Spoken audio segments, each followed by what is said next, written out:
네, 이번 주말도 광장은 둘로 쪼개졌습니다. 헌재의 선고가 임박해지면서 탄핵 심판 결과에 이목이 집중되고 있습니다.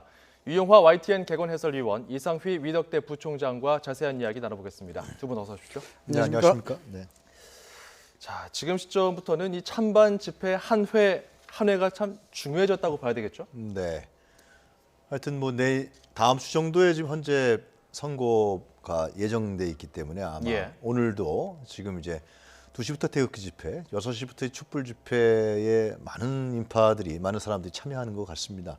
그래서 경쟁적으로 또 많이 나올 것 같고 한데 글쎄 이 정도에서 저는 촛불 집회하고 태극기 집회에 대한 간단한 평가가 필요하지 않을까 생각도 드는데요. 어떻게 평가할 수 있을까요? 네, 그러니까 촛불 집회 같은 경우 우리가 좀 보면은 사실상 그 언론의 고발 이후에 문제가 터지면서 박근혜 대통령의 국정농단 의혹 문제, 그리고 최순실과 그 무리들에 대한 농단에 대한 얘기가 나오면서 사실상 광장에 촛불 시민들이 나타나기 시작한 거죠. 그러면서 결국은 그것이 뭐 100만, 200만, 300만 지금까지 나온 연인파가 1200만이 넘는다 그러지 않습니까? 그러면서 박근혜 대통령의 사과도 받아냈고 또 스스로 자진 사퇴하겠다는 얘기까지 했었고 총리도 뭐 넘기겠다는 얘기까지 했었고 그러다 결국은 이제 국회에서 탄핵으로 이어지는 이런 상황에서 사실상 우리 사회의 어떤 그 대통령 권력의 어떤 위법하고 그리고 농단적 성격에 대해 확실하게 국민들 이름으로 그것을 단죄하고 또 그것을 개혁과 변혁의 문제로서 우리 대한민국 사회를 바꿔나가는 게 중요한 부분이었다는 것이죠. 촛불에 대한 의미 뭐 여러 가지 진단할 수가 있겠습니다만은 오늘 같은 경우 지적하시다시피 이제 다음 주로 사실상 예정이 되어 있지 않습니까? 탄핵 심판 결과가 예정이 됐는데 그렇기 때문에 이제 양 진영의 마지막 기싸움, 마지막 세 싸움이 치열할 것이다 이렇게 전망이 되고 있습니다.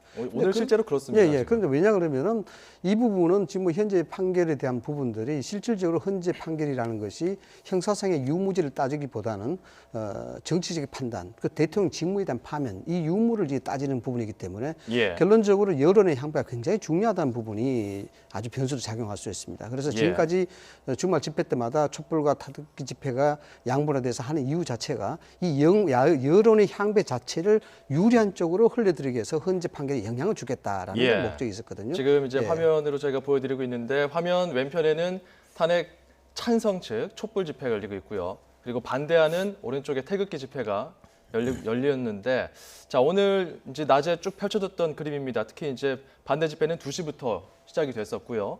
그리고 촛불 집회 같은 경우는 방금 전 6시부터 시작이 됐습니다. 최종 선고가 나와도 이 주말 집회는 계속될까요? 어떻게 보십니까? 어느 정도 뭐 계속되지 않겠냐. 하여튼 탄핵이 기각되든 인용되든 간에 그런 예상들을 하고 있는데요. 그런데 이런 측면이 있습니다. 그러니까 지금 이 헌법재판소의 판결이라는 것은 헌법을 가장 중요시 여기는 것이 헌법이 국가의 기관입니다. 근본입니다.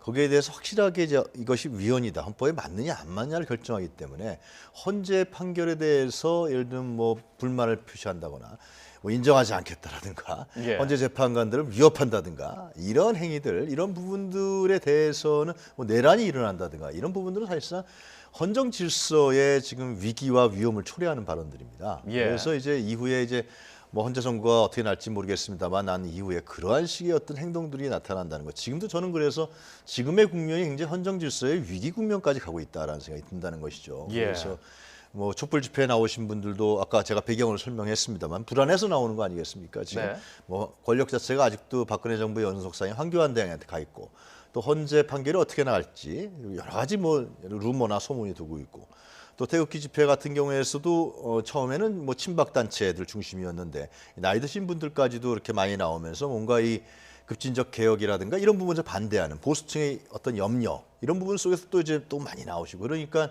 이런 부분, 그런 부분들이 있기 때문에 저는 뭐 정치인들이 가장 중요하겠지만 거기 나오시는 분들도 헌재에서 어떤 판결이 나오든 간에 예. 그런 부분에 대해 존중할 필요가 있다 생각이 드네요. 탄핵이 기각이 되든 인용이 되든 정치적으로 상당히 소요가 크게 일어날 가능성은 굉장히 높다고 봐야 됩니다. 예. 왜냐 그러면은 이 최순실 게이트 사건 탄핵 심판에 대한 부분이 오염이 됐기 때문에 그렇습니다. 왜 오염이 됐냐 그러면은 원래 원초적으로 근본적으로 이야기하자면 이 문제는 정의냐 불이냐에 대한 문제, 국정농단에 대한 문제였습니다만은 여기에 사실상 조기 대선이 점쳐짐에 따라서 정치적으로 상당히 오염이 됐기 때문에 이 사건에 대한 판단이 어떤 형태로 나더라도 결국 정치적으로 할 수밖에 없는 그런 사유들이 있다라는 오염이 것입니다. 됐다 안 됐다라고 평가할 수 있는 건 또 시각차가 있을 수 있기 때문에 그렇습니다. 어쨌든 예. 어떤 정치적인 입김이 또 들어오게 되면서 어떤 변모하는 측면이 있다. 이걸 좀 강조해 준 거잖아요. 네, 그렇죠. 예. 이번에 오늘도 대선 일부 주자들은 또 참석하지 않았습니까? 그렇습니다. 대권 주자들이 참석했다는 부분, 주요 정치인들이 참석했다는 부분 자체가 사실상 이런 것입니다. 과연 이분들이 참석하는 것이 옳으냐 그러냐에 대한 문제, 그 부분이 사실 이게 원론적인 논쟁이 될 수밖에 없는 부분이거든요. 예. 이 부분에 촛불 시위가 가져다 주는 부분이 앞서 말씀을 드렸습니다만 정의냐 불이냐의 문제, 불법이냐 합법이냐에 대한 문제가 애당초의 시발점이었습니다만 이런 것들이 정치적 실익과 계산에 따라서 움직이기 때문에 예. 이 시위 자체가 상당히 다른 방향으로 변모되는 그런 현상을 가지고 있을 수 있다는 것이죠. 예. 그래서 이 부분은 한 가지 우리가 좀 더 중요하게 짚어봐야 될 부분이 이렇습니다. 탄핵 심판이 결과가 나타남에 따라 실질적으로 조기 대선이 이루어지지 않습니까? 조기 예. 대선이 이루어지는데 사건, 이 국민들의 투표에 대한 심리, 이 부분이 과연 어떤 형태로 갈 것인가에 대해서 이 부분이 정치적으로 상당히 논란이 될 수가 있는 겁니다. 예. 즉 최순실 게이트에 화가 난 사람들이 이 징벌적 개념으로 투표에 임할 것이냐, 아니면은 이 징벌적 개념에 반대하는 저항적 개념으로 나타날 것이냐, 이 부분이거든요. 이런 부분이 바로 정치적 함의를 담아낼 수밖에 없는 구도가 만들어졌기 때문에 탄핵 심판의 결과의 여부 없이 계속 정치적으로 혼란스러울 수밖에 없는 구도가 이어진다라는 정치적 것입니다. 혼란이 이어질 것이다. 동의하십니까? 이 정치적 혼란이 결국 이제 대선을 통해서 해결할 수밖에 없는 거죠. 그건. 예. 정치적 해결책은 지금 이제 조기 대선밖에 없는 것인데, 하여튼 인용이 되든 어떻든 간에 기각이 되든 간에 그것은 대선은 하여튼 간에 땡겨지면서 이루어질 수 한다는 건 불가피하지 않겠습니까? 근데 예. 이제 태극기 집회에 나오시는 분들은 아무래도 지금 이제 한국당 이제 관계자들, 친박 정치인들이 많이 나오는데 결국은 태극기 집회를 통해서 박근혜 대통령의 정치적 세력들을 계속해서 기반화시키겠다는 의도가 분명히 보이는 것이죠. 반면에 촛불 집회 같은 경우는 이제 문재인과 특히 이재명 이 두 분 같은 경우 사실상 촛불 집회 최대 수혜자 아니겠습니까? 그래서 이제 계속 나오는 것인데 저는 이제 아직도 이렇게 촛불 집회에 사람들이 많이 나오는 이유는 여러 가지 불안감도 있겠지만 촛불을 통해서 나왔던 변혁적이고 개혁적인 민심 자체가 지금 현재 정치권에 전혀 반영된 게 없습니다. 예. 이런 부분들이 더 크다는 것이죠. 그래서 저는 이 문재인, 이재명 가장 수혜자인 이 두 사람이 과연 그 부분들을 대선 국면이라든가 이후 국면에서 어떻게 그걸 반영해내면서 제도화시킬 거냐. 뭐 다른 정치인도 마찬가지겠습니다만 예. 그런 부분들이 또 엄정하게 평가돼야 되고 또 국민들이 냉정한 시선으로 볼 필요가 있다. 그런 생각도 알겠습니다. 말씀드리겠습니다. 예. 자, 탄핵 심판 선고 우리 앞서 이야기도 좀 나왔지만 빠르면 다음 주 금요일입니다. 10일. 그리고 네. 그 다음 주 월요일에 나올 수도 있어요. 13일. 자, 이 인용과 기각을 가르는 가장 중요한 기준은 뭐가 될 것으로 보십니까?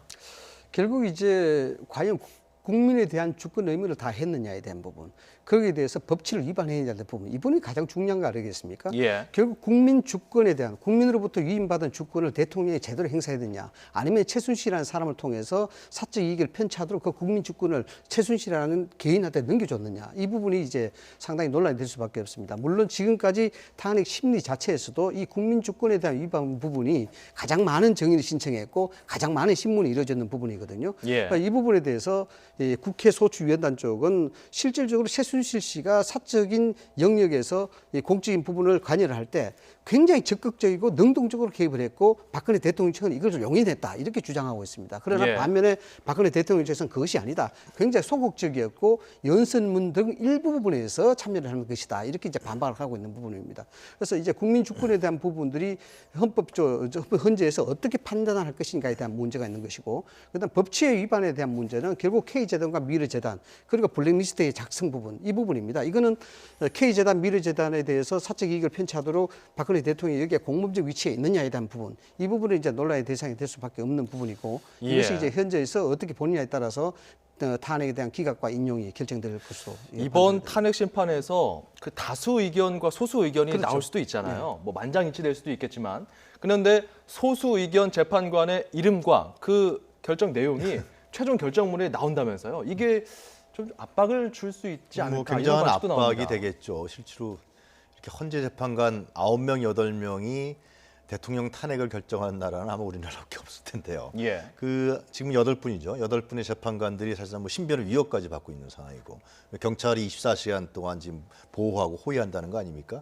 상당히 스트레스 압박을 받을 것이고 지금 또 이제 이 나라가 상당히 혼란스럽기 때문에 이 재판 선고 날짜를 땡기기 위해서 뭐 하여튼 뭐 일요일 날도 일하고 오늘도 나와서 뭐 일을 하고 있다 그러던데요. 예. 그런 측면에서 봤을 때는 상당히 스스로 압박도 받을 테고 또 그것이 또 명단이 공개되면 또 야 내가 찬성했다, 내가 또 반대했다, 이거 어떻게 될 것이냐 이런 부분이 그러니까요. 있는데 결국은 제 생각에는 아무래도 이 헌재까지 가게 된 배경 같은 것도 많이 보시지 않을까 봅니다. 예. 탄핵을 통해서 그 이전의 사건이라든가 이런 부분 속에서 과연 어떠한 판결을 내릴 것이냐. 물론 법리적인 판단도 있지만 결국은 박근혜 대통령이 과연 이후에 대통령직을 계속 할 수 있느냐 없느냐라는 문제, 예. 그런 국정 운영에 대한 문제, 이런 부분들도 아마 재판관들이 많이 보지 않을까 그런 생각도 듭니다. 그런데 이 예. 소수 의견이 굉장히 중요하죠. 왜냐 그러면은 뭐 역사적으로 초유의 사건이기 때문에 국내 분열에 대한 부분이 굉장히 우려되기 때문에 그렇습니다. 그래서 소수 의견이 방금 지적하셨다시피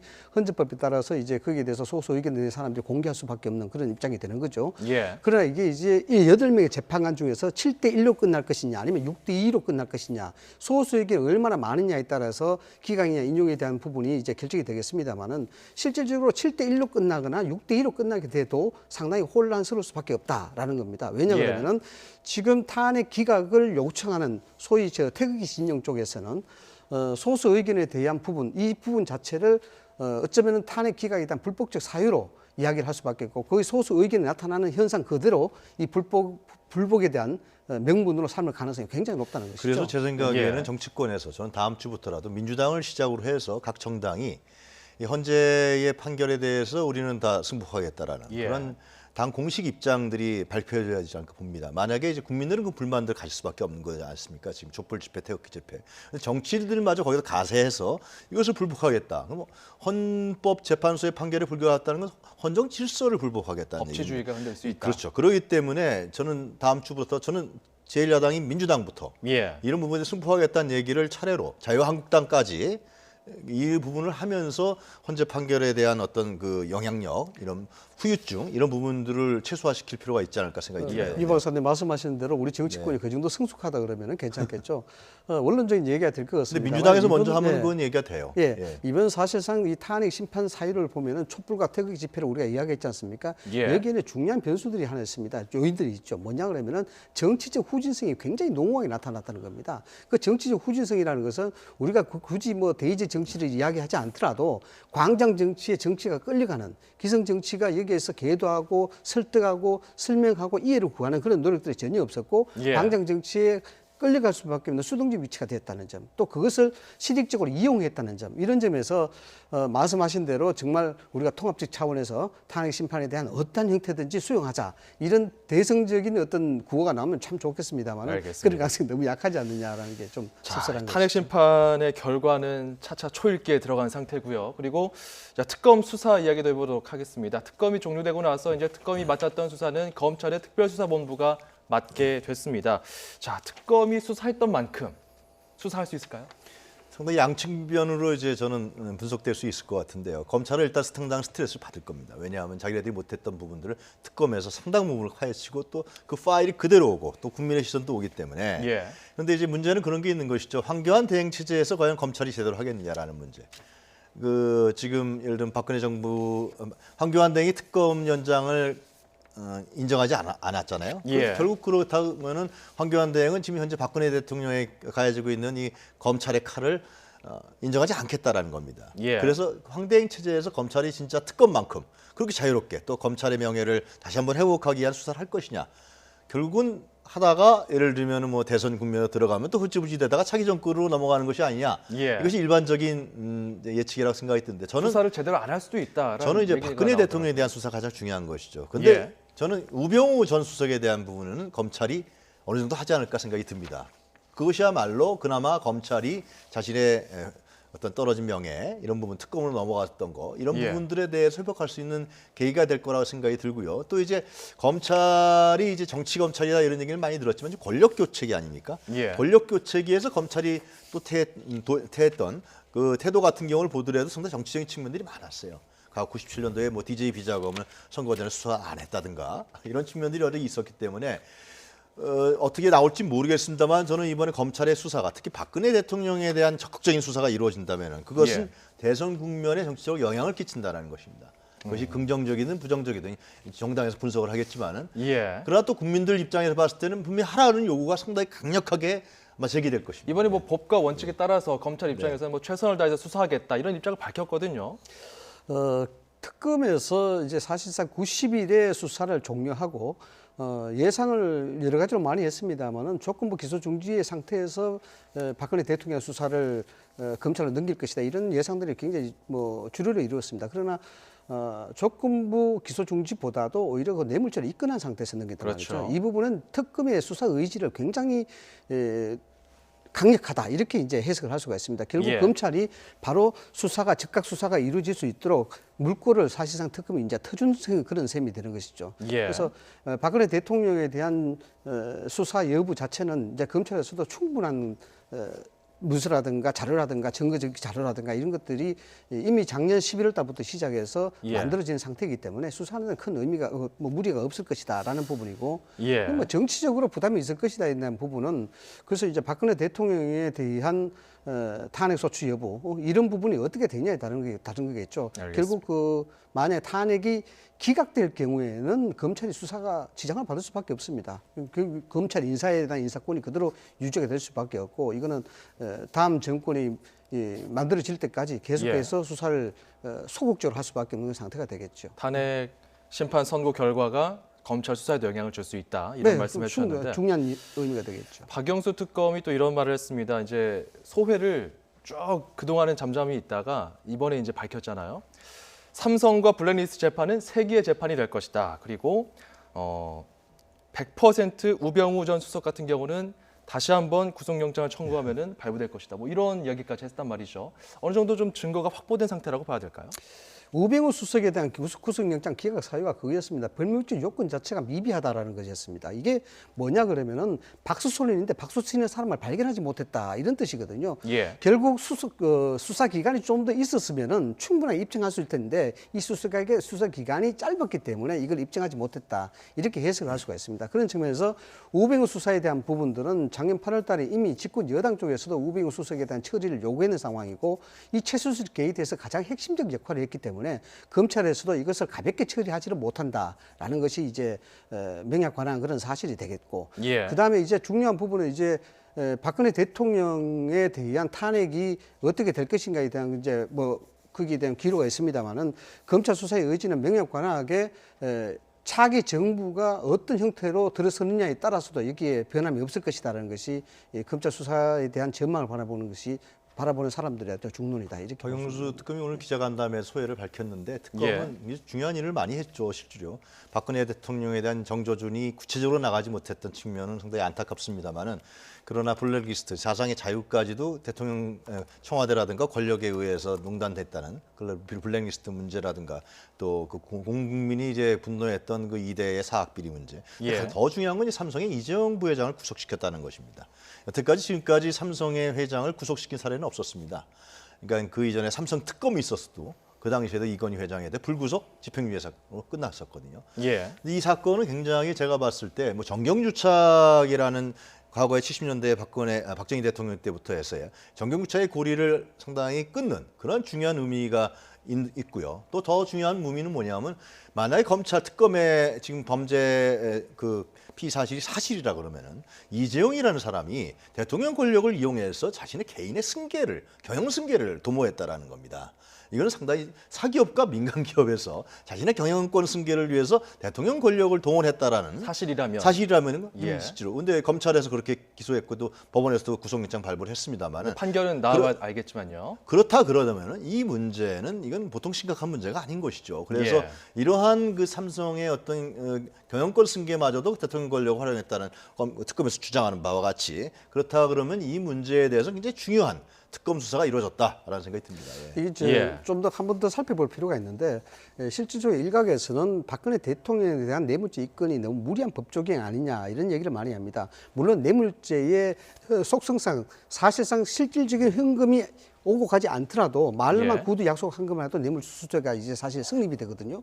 그러나 이 부분에 있어서는 삼성 이정희 회장의 명시적인 언어, 즉 이 경영권 승계 문제로 인해서 박근혜 대통령이 그 조건으로 돈을 줬습니다라고 이렇게 명시적 언어로 밝혀지지 않는 이상 이 뇌물죄 밝히기가 굉장히 어렵다라는 예. 그런 점이 있고 이 블랙리스트에 대한 문제도 실질적으로 법리적인 문제와 정서적인 문제는 조금 달라질 수가 있습니다. 왜냐 그러면은 블랙리스트에 대한 부분들은 대통령의 통치권 차원 이 부분에서 이야기할 수 있고 예를 들어서 이런 겁니다. 블랙리스트에 올라온 문화예술의 기관들이 거기에 올라온 사람들이 과연 법적으로 이익을 보호받을 단체들이냐 이런 부분이거든요. 결국 거기에 올라오는 사람들이 예산을 예를 들어서 1억을 받다가 그 리스트에 오르는 바람에 5천만으로 예산이 줄어들었다. 그러면 이것이 법적으로 보호받을 가치가 있는 이익이냐라는 예. 부분입니다. 그렇기 때문에 이 블랙리스트에 대한 부분은 통상적으로 블랙리스트라고 이야기했지 통치권 차원에서 문화예술에 대한 공익적 기반으로 리스트를 만들었다라고 법리적으로 이야기하게 되면 법리 다툼이 굉장히 참 치열하겠네요. 논란이 치열할 수밖에 없는 알겠습니다. 그런 논쟁 가치가 있다는 겁니다. 자, 특검에서 이제 바통을 이어받은 검찰 어떻게 수사를 이어가야 될지 지속적으로 지켜봐야 될 것 같고, 자 그리고 대선 전국 이야기 좀 해보겠습니다. 어제 민주당 대선 주자 첫 합동 토론회가 있었습니다. 라디오에서 있었는데 연정, 사드, 재벌개혁 이런 어떤 주제들이 다루어졌습니다. 좀 민주당 당내 경선이 사실상 본선이다라는 말까지 나오는 상황에서 두 분 어떻게 좀 보셨습니까? 결국 이제 문재인 후보하고 안희정 후보 간의 싸움이죠. 그 부분은 이제 결국은 이제 대연정에 대한 문제하고 사드 배치 문제로 두 가지로 아마 토론회에서 쟁점 사항이 됐던 것 같은데요. 그리고 대연정 문제는 이제 문재인 후보가 안희정 후보를 상당히 공격하는, 그러면서 이 사실상 안희정 후보의 그 선한 의지 발언부터 해서 너무나 예. 오른쪽으로 가게 되면서 실질적인 중도층이라든가 아니면 민주당 지지자층들, 야권 지지자층에게는 상당히 실망스러운 그런 측면이 있었기 때문에 아마 문재인 후보는 대연정 부분을 갖고 안희정 지사를 굉장히 공격했던 걸로 알고 있고요. 안 지사는 예. 또 그러나 대연정 부분이 또 필요하다고 또 역설을 했던 것이고요. 사드 배치 문제는 세 후보가 다 달랐습니다.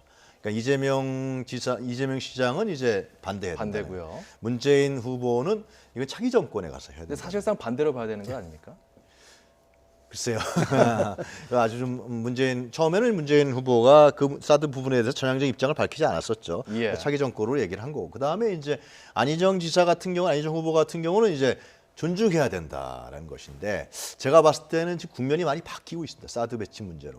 지금 중국에서 상당히 강력하게 나오지 않습니까? 관광객마저도 보내지 않겠다라는 측면이 있고, 예. 그래서 사드를 배치한 한국의 성주를 정밀 타격하겠다 이런 얘기까지 있기 때문에 이 문제는 제가 봤을 때 반대다 찬성이라는 측면보다도 어떻게 현실적 해결책을 가져갈 것이냐는 문제가 있는 것이죠. 예. 현재 이 박근혜 정부의 사드를 덜컥 받아버렸단 말이죠.